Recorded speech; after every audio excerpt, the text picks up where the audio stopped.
Ni channel yacu nanone mukurikira ijuru ntirikorerwa. Ni Emile Nshimiyimana niwe muvugana. Tubibutsa gukanda subscribe ku batari babikora, kugira ngo dukomeze kubana mu biganiro byose dutanga binyuze kuri iyi channel. Ushaka kujya kuri group ya WhatsApp ni 07844257. Uri hanze y'u Rwanda ni +257844252 nikaze kugira ngo dukomeze dusangire ukuri kw'ijambo ry'Imana. Kwinangira kuva kuri Satani.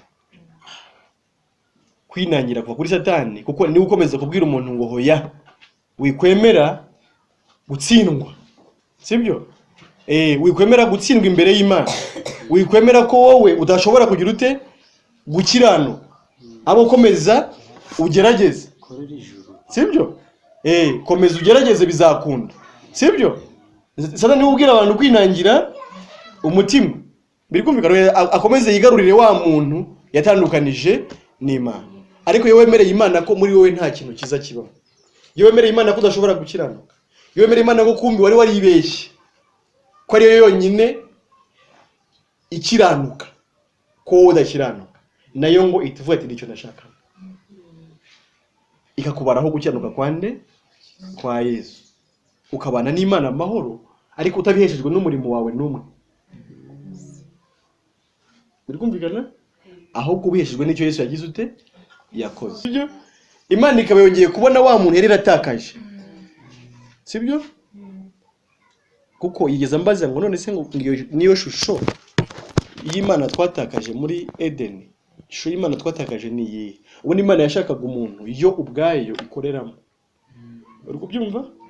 Yashakaga umuntu yo ubwayo ibera mu Imana nyine. Sinzi niba abantu uri kunywa.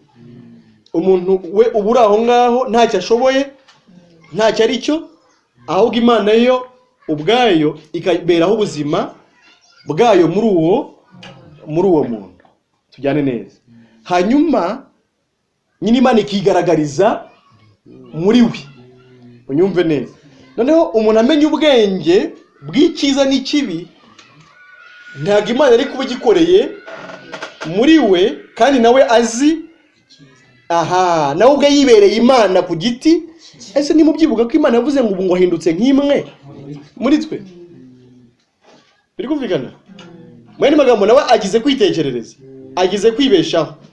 Ubwo rero atakaje gukorerwamo no kubabwamo n'Imana. Hanyuma rero iyo umuntu agarukiye Imana akemera ko noneho ntacyo afite na kimwe yarata imbere yayo, akemera gutsindwa, wa muntu we wigometse Imana itamubwira ko yamwiciye muri Yesu.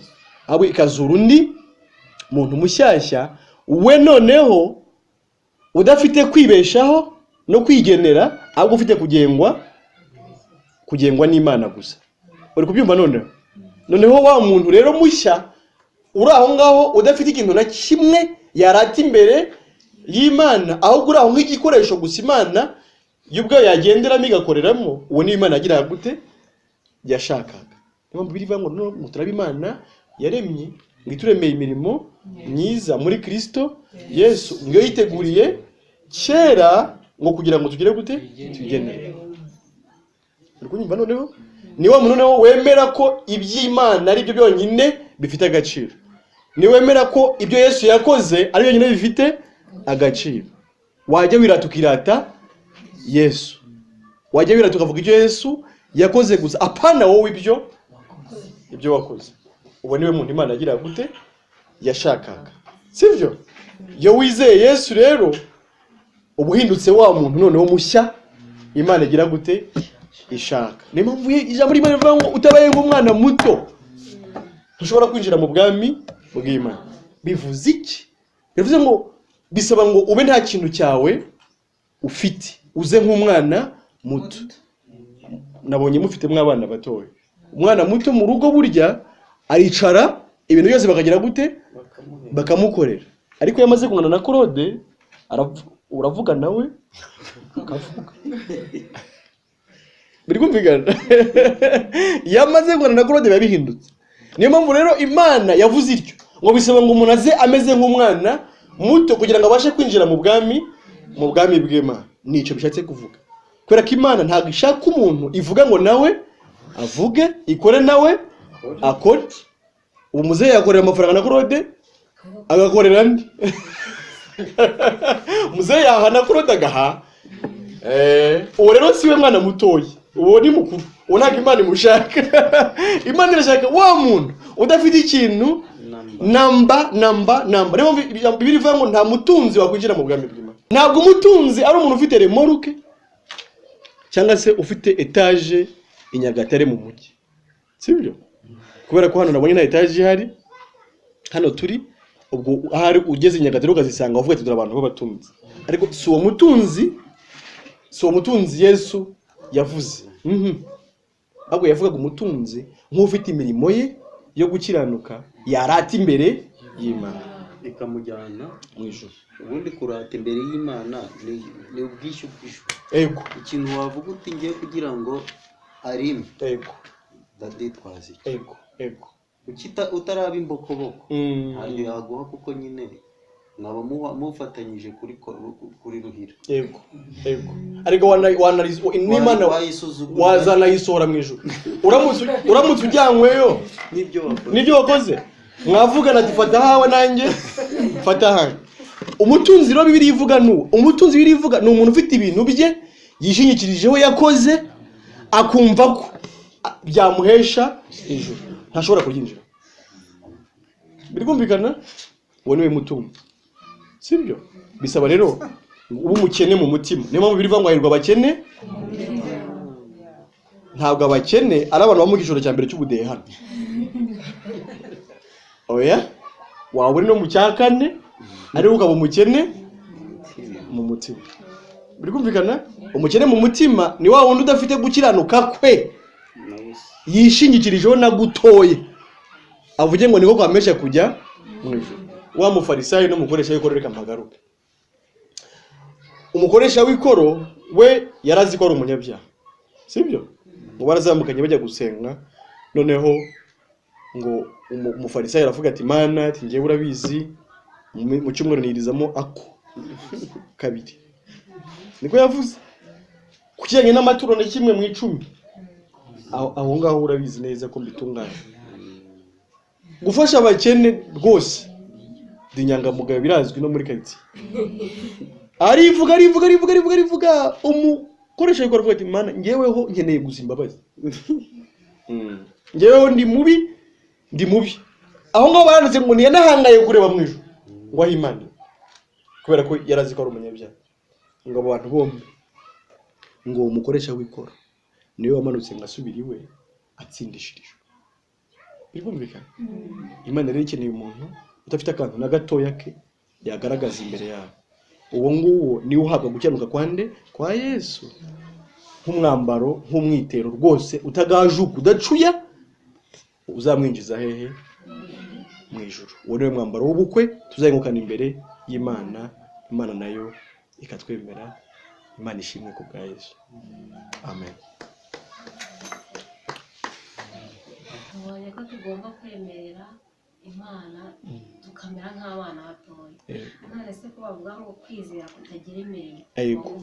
Urakoze cyane. Noneho tukaza kubona umuntu mw'imisi twe ADPR. Bigushinzwe cya 10. Imana iri gutuma abantu batandukanye baza buri wese ari guhura ku cya 10. Icyo cya 10 ko tubonye ko ngiri kibazo. Noneho harya witwa Nshimiyimana. Ni nashimwe nyine kwera ibyo yakoze. Hanyuma nishi. Mbere yuko tujya ku cya 10. Icyo Yesu yakoze cyo wacyumvishe? Wumvishe mwiki mu cyo Yesu yakoze? Hanyuma tugaruke ku iyo mirimo. Yesu yakoze. Yesu yakoze. Nuko yaje mu isi kuducungura. Wowe duyikuremo.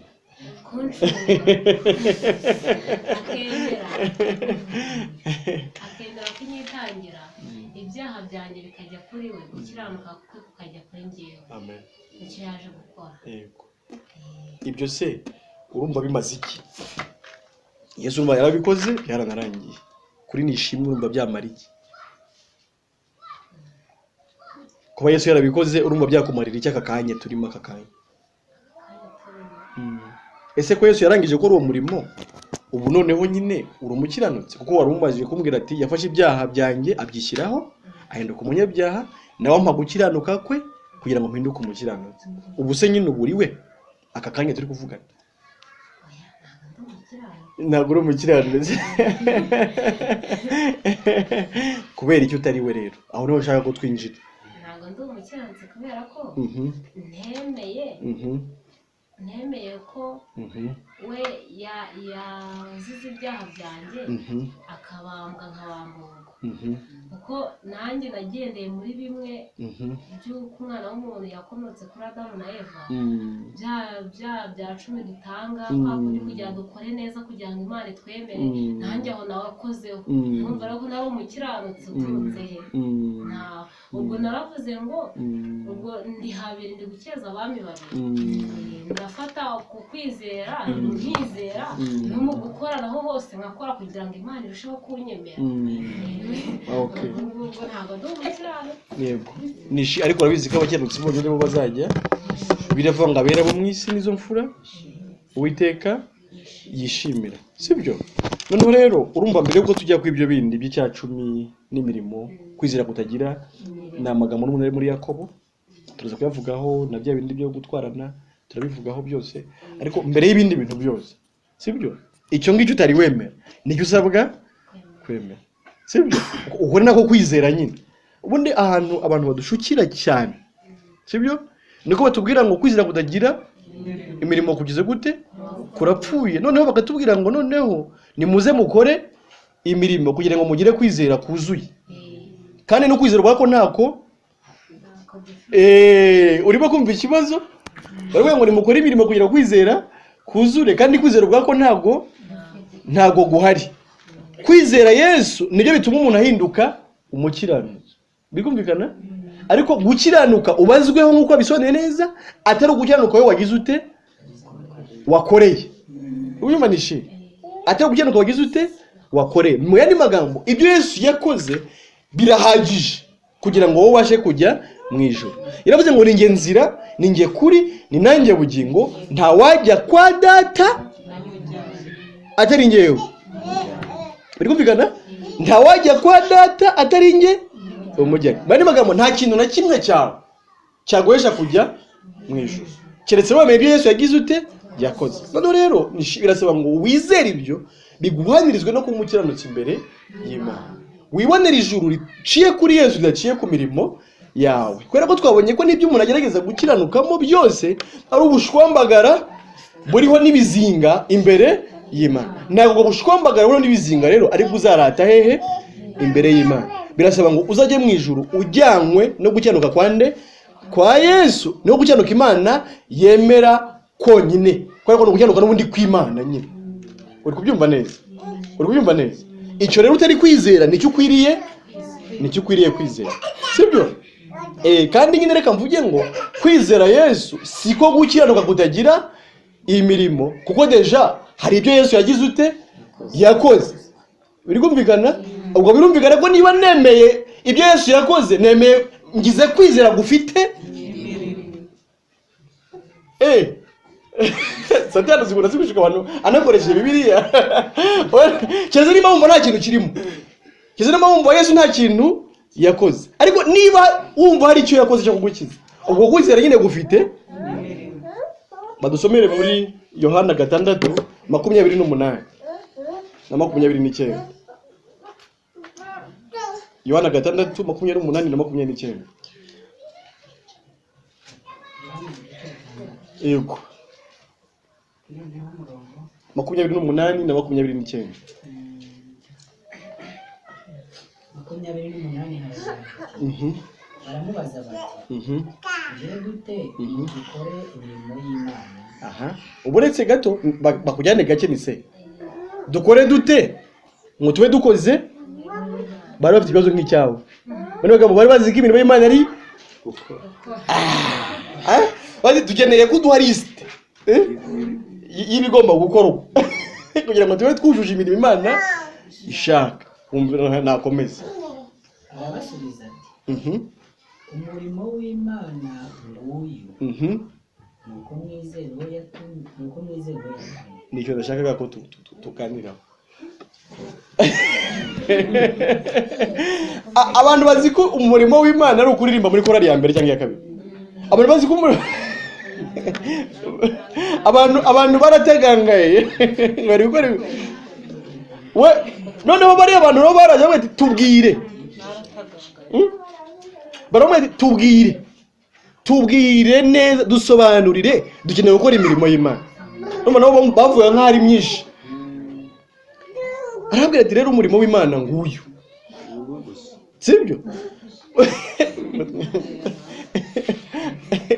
Ngo umurimo w'Imana nguyu ngo oya ndagaye cyamusenyera.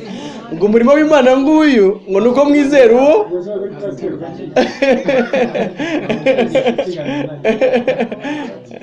sibyo ni shi. Urumva umurimo w'Imana, umurimo Imana igusaba nuko wizera uwo yatumye. Nuwo yatumye kugira ngo wagukize. Nuwo yatumye kugira ngo akore ahubwo iby'Imana yo yashakaga.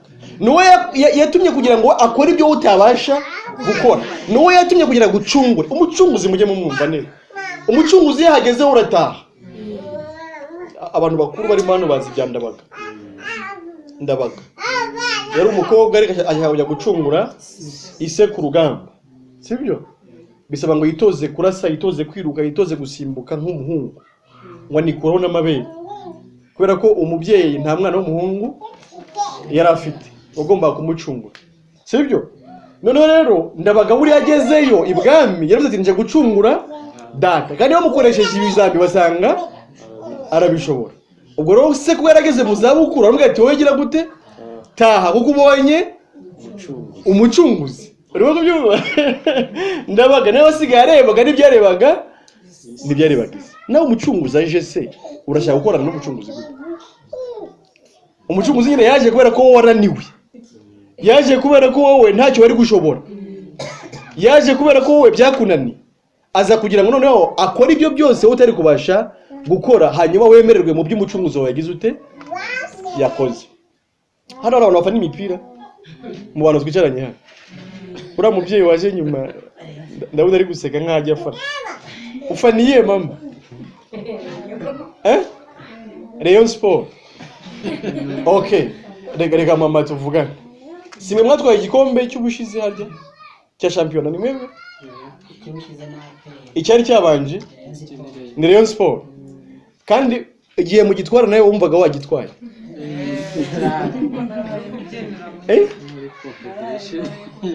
Kubera ibyishimo. Uvuga ko watwaye igikombe. Uvuga ngo twatsinze twatwaye igikombe. Kubera gusa ko ari umufana nkafanye na Yesu.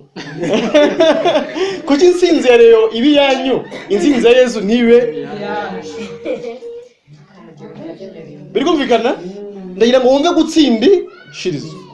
Abo bakinyi bagiye mu kibuga bakinye neza bagize gute batsinze, ariko insinzi nawe ni yawe. Uraye neza n'akanyamuneza kubera ko wagize ute watsinze. Nyabara ntabwo ugeze ugera birikumvikana.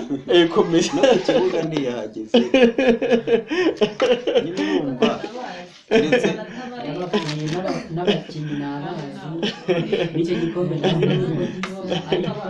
ahari hari ababa muri korali. Mu ndirimbo mufite harimo indirimbo zivuga intsinzi ya Yesu. Yego.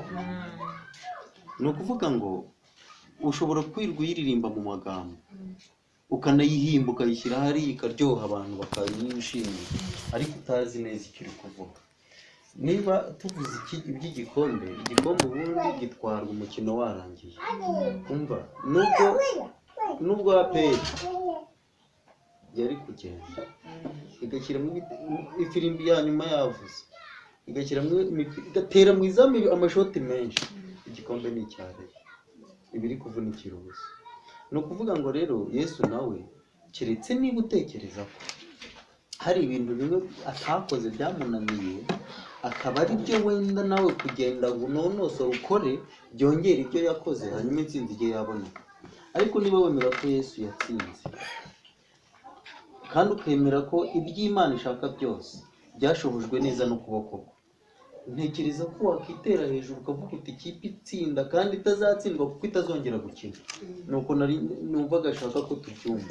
Ikipe niba yatsinze ikaba itazongera gukina ukundi, ikaba igikombe cyaratanzwe, igikombe cyatanzwe kandi ari iteka ryo, kandi ikaba ishaka ngo umva mfana dusangire iki waje ukamfana tugasangira, nta wundi mukino uzabaho ngo wenda nzongera nzakina ntsindwe. Narakinnye ndatsinda birarangira, igikombe niyo gifite, abamfana bose ndakibahaye.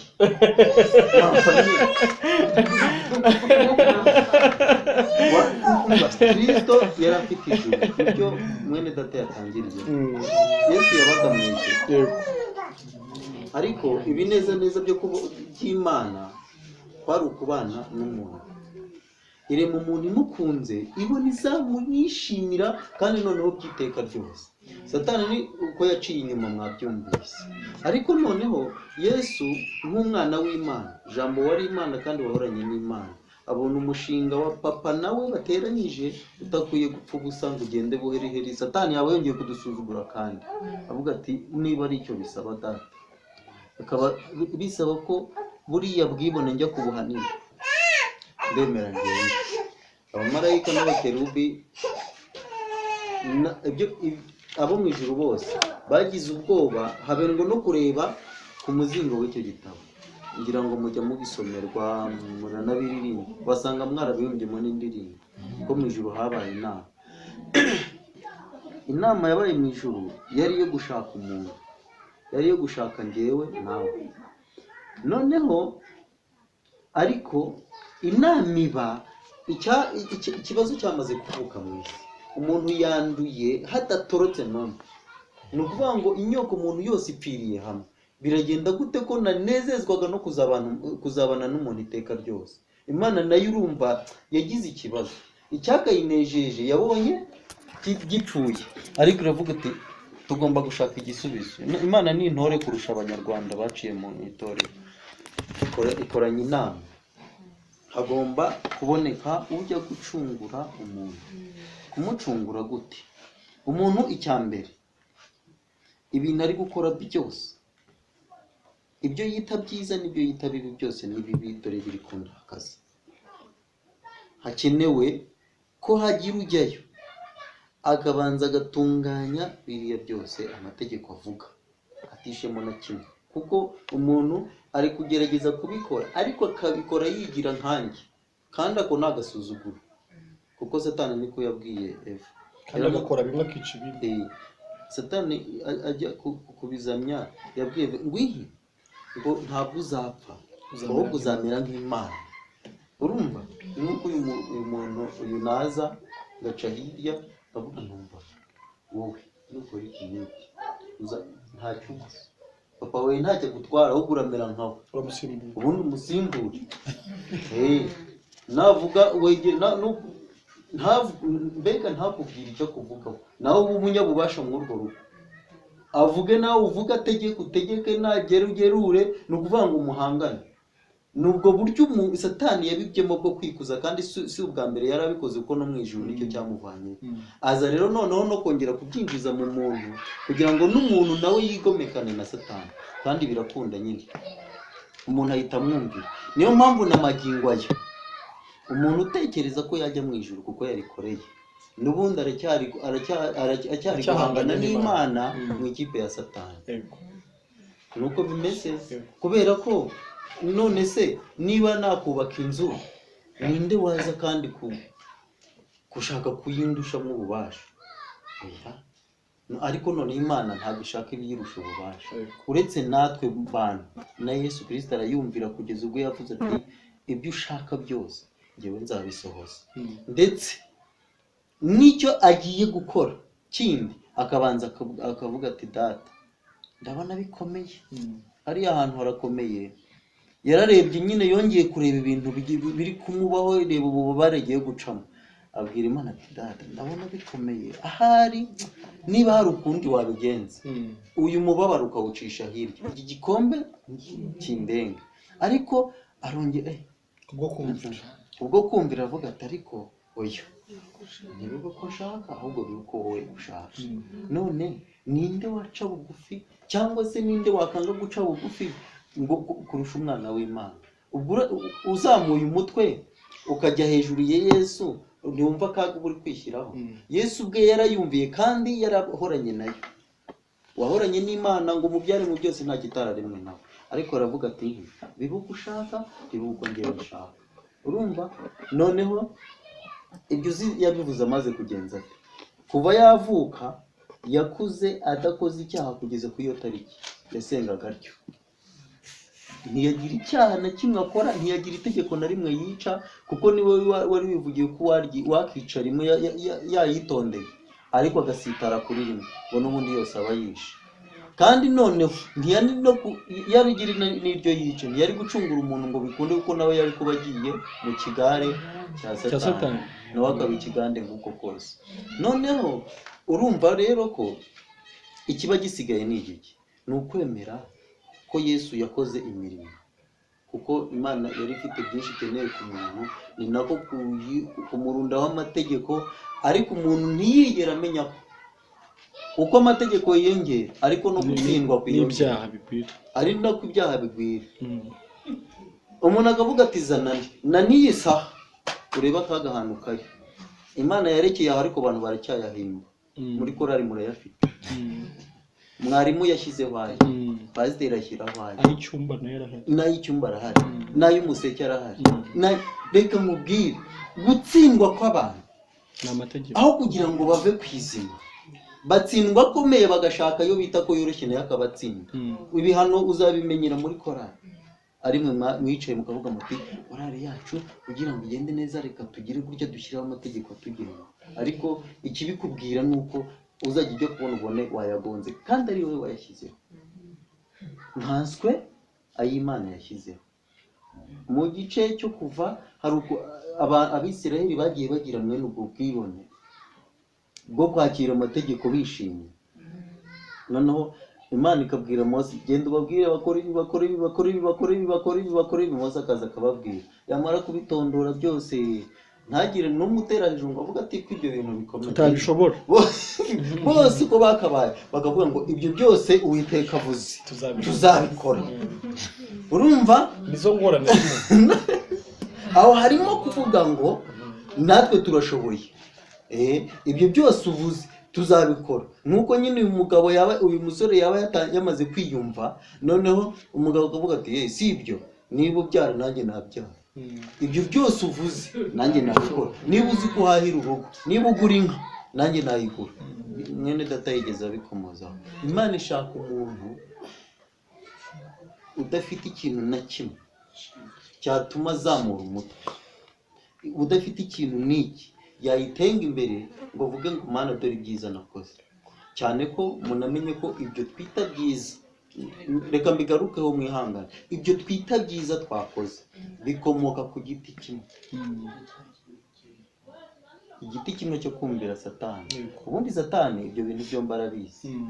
Satani yabaye mu ijuru azi icyo Imana ishaka, ariko aza no mu isi. Ni ukuvuga ngo Satani ashobora gukora ibintu bimeze nk'iby'Imana ishaka, ariko akabikora ashaka kuyigaragariza ko nawe afite ubumana.